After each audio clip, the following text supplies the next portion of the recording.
Ang pangalan ng Mexico, Pampanga ay dating tinatawag na Masiko o Makasiko dahil umano sa mga puno ng chiko na matatagpuan sa lugar kahit pa nga ang chiko ay hindi naman dating nakikita sa ating bansa. Ito ay dinala lamang ng mga Espanyol dito sa atin mula sa Mexico. Kilala ang lugar sa kanilang mayayamang produkto gaya ng palay, mais at mangga.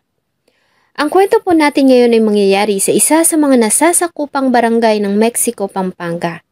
Ito ay ang naging masakit na kamatayan ng isang dalaga noong 2021. Natagpuan ang naaagnas ng katawan ni Sandra Alaysa Kulkul sa isang bakanting lote matapos nitong mawala ng ilang araw. Paano sinapit ng dalaga ang ganoong kasakit na kamatayan? At sino ang mga salarin? Samahan niyo po akong balikan ang rape slay case ni Sandra Alaysa Kulkul. Bago ko po simulan ang ating story, sa mga bago po sa channel ko, please hit the subscribe button at pakipindot na rin po ang notification bell para ma-notify kayo pag may bago tayong upload na videos. March 3, taong 2021, nang makatanggap ng report ang tanggapan ng kapulisan ng Mexico, Pampanga tungkol sa natagpuang katawan ng isang dalaga sa bakanting lote sa Royal Meadows sa nasasakupan ng Barangay Tangle, Mexico, Pampanga. Ang biktima ay nasa kalunos-lunos na kalagayan. Wala itong suot na pang-ibabang kasuotan at nakalahis sa itaas ng kanyang dibdib ang kanyang pang-itaas na damit.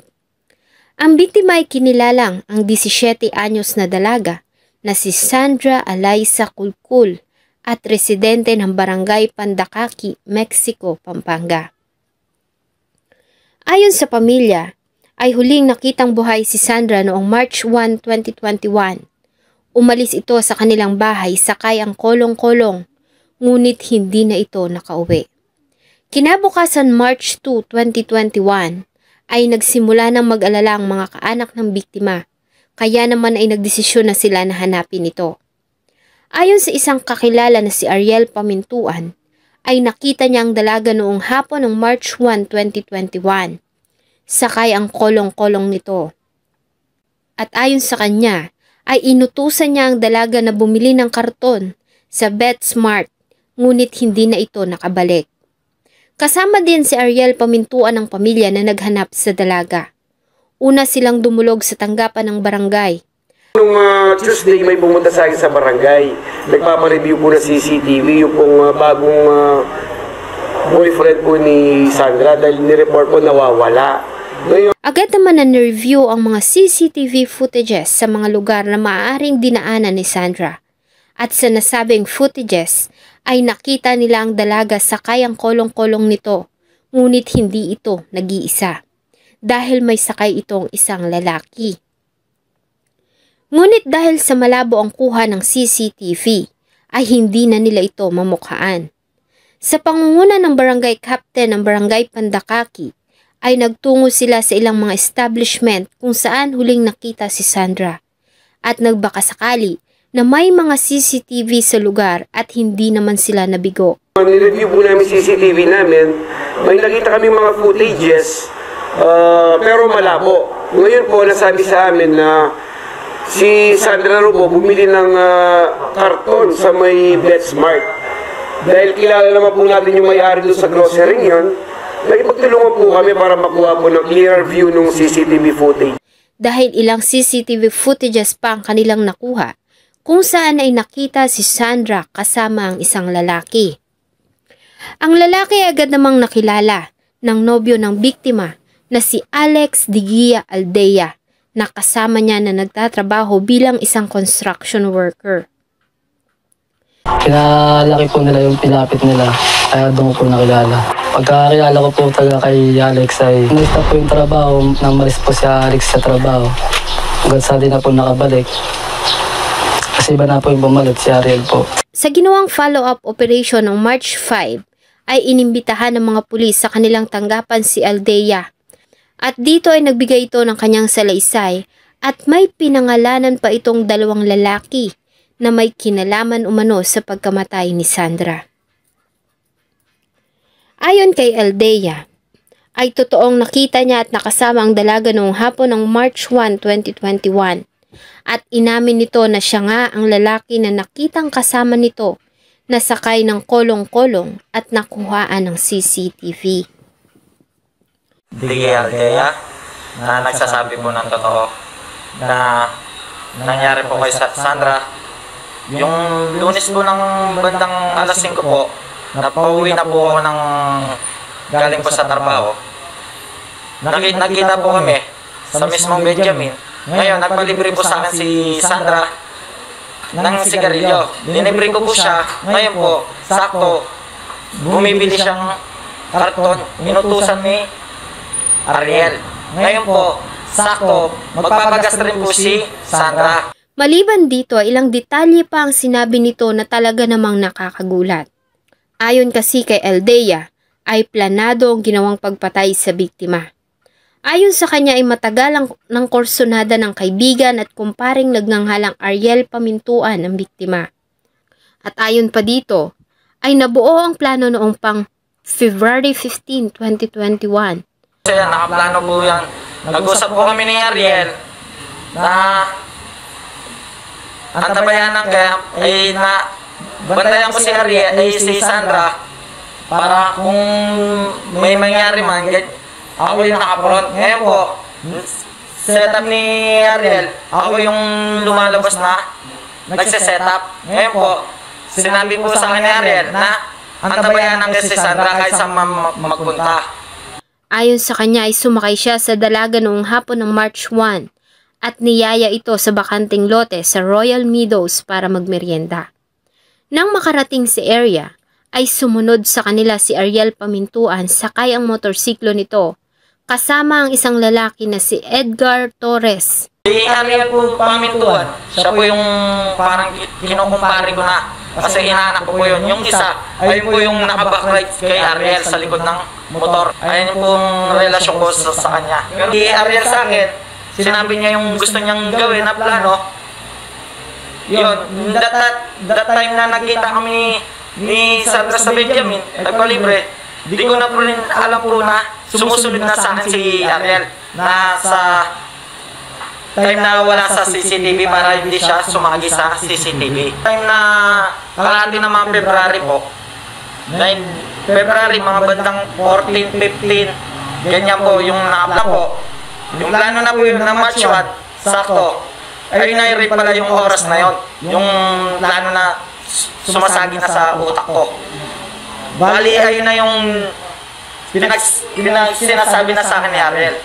Na doon dadalhin si Sandra sa Royal, tapos alikalikan lang hanggang mahulog. Di ko na pala alam. Ayun ang nangyari. Umalis na ako. Pagkaalis ko, sila na pala yung dalawang pumalit. Ayon pa kay Ldea, ay nagpaalam siya sa grupo na bibili ng merienda at umalis na nga sa lugar at mula noon ay hindi na umano niya alam ang mga sumunod na pangyayari. Nagulat na lamang umano siya nang puntahan siya ni Ariel Pamintuan sa trabaho, kinabukasan at sinabi nito ang nangyari. Yung Martes, pinuntahan na po sa hardware. Sinabi na ni Ariel Pamintuan na eto na yun, nangyari na. Yung Wednesday na yung Martes na yun, sinabi na sa akin ni Ariel, yung Wednesday, binalikan na niya, doon niya na pinakalaman yung kolong-kolong para mag-ibang posisyon. Siya yung unang-unang nakaalam. Subalit iba naman ang naging pahayag ng itinuro nitong si Ariel Pamintuan. Ayon dito, ay totoo na inutusan niya ang biktima para bumili ng karton noong hapon ng March 1, 2021. Ngunit nagtaka umano siya dahil sa hindi na ito bumalik. Kasama din umano siya na naghanap sa dalaga at mariin nitong itinanggi ang lahat ng paratang na ibinato sa kanya ni Ldea. Ayon sa kanya ay nasa trabaho siya noong araw na mangyari ang krimen. Ako po si Ariel T. Pamintuan po. Nung una po, inutosan ko si Dang na bumili ng karton. Tapos po, naghintay kami mga ilang oras, mga 3 hours po, wala pa po siya. Hindi pa po siya bumabalik. Kasama ko po yung asawa ni Toto, nagronda kami, umikot po kami, sir. Tapos po, nung pagronda po namin, hanggang madaling araw kami nagroronda, Tapos binantahan ko yung mga magulang niya, wala siya doon. Tinanong ko, andiyan po ba si Dang? Wala po, sabi sa akin. Nag-ronda ulit po ako. Lahat naman kasi sinasabi niya po ni Alex, walang katotohanan. Kalokohan lang po ang sinasabi niya. Pag-i-test niyo po ako. Doon po natin malalaman po ang katotohanan po. Maraming salamat. Ayon naman sa isa pang suspect na si Edgar Torres, ay walang katotohanan ng sinabi ni Aldea. Ayon sa kanya, ay hindi niya kilala ang biktima. Noon umanong March 3, 2021, ay may mga bata na nagsabi sa kanya tungkol sa natagpuan nilang kolong-kolong. Isa din umano siya sa napagtanungan ni Ariel Pamintuan kung nakita niya ba ang dalaga na nasa larawan. Yung pong Merkulis ng umaga, nagigib po ako sa aming baryo. Pumunta po ito, may dalang papel na picture ng bata. Hinahanap niya po. Sabi niya sa akin, pre, kung nakita mo itong batang ito, bigay mo alam sa akin kasi hinahanap namin niya, nawawala, sabi niya.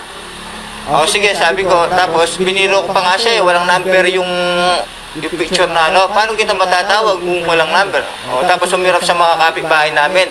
Tsaka nagbigay din po siya ng picture sa mga kapitbahay namin. Tapos, nung mga bata sa amin, tsaka yung anak kong pangalawa, narinig na nag-aanap ng kolong-kolong to. Ngayon, nakita na yung mga bata, yung kolong-kolong. Pagkatapos, pinatext ko po sa anak ko. After 15 minutes po, dumating po siya. Kinuha niya agad yung kolong-kolong, dinala niya sa kanto namin. Pagkatapos po, umalis po siya, tatawagin ko yung mga magulang, sabi niya, nakita ko na yung kolong-kolong para hanapin namin dito yung mga bata. Pagkatapos po, wala na po ako noon, silang nakakita ng bangkay, hindi ko na po alam yung pangyayari. Sabi po nakakakita sa kolong-kolong yun, hindi lang sinasabi kung kanino yung mayari. Ayon sa mga pulis, si Sandra ay nagtamo ng palo sa kanyang ulo gamit ang bote ng alak na siyang naging dahilan ng kamatayan nito. Ayon sa ama ni Sandra ay kilala nila si Ariel Pamintuan. Kuya umano ang tawag dito ni Sandra at malaki ang respeto ng dalaga sa lalaki. Ayon pa ay hindi nila lubos maisip na ito ang gumawa noon sa anak. Ayon pa sa ama ay kasama pa nila ang lalaki na naghanap kay Sandra ng ilang araw mula nang mawala ito. Yung rape ang nakikita nating motibo dito according din dun sa pahayag ng ating mga suspect. Ang mga suspect ay naharap sa kasong panggagahasa at pagpatay.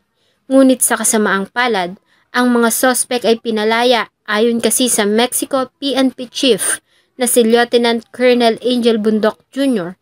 ay lumampas sa 36 hours reglementary detention period ang pagkaaresto sa tatlo.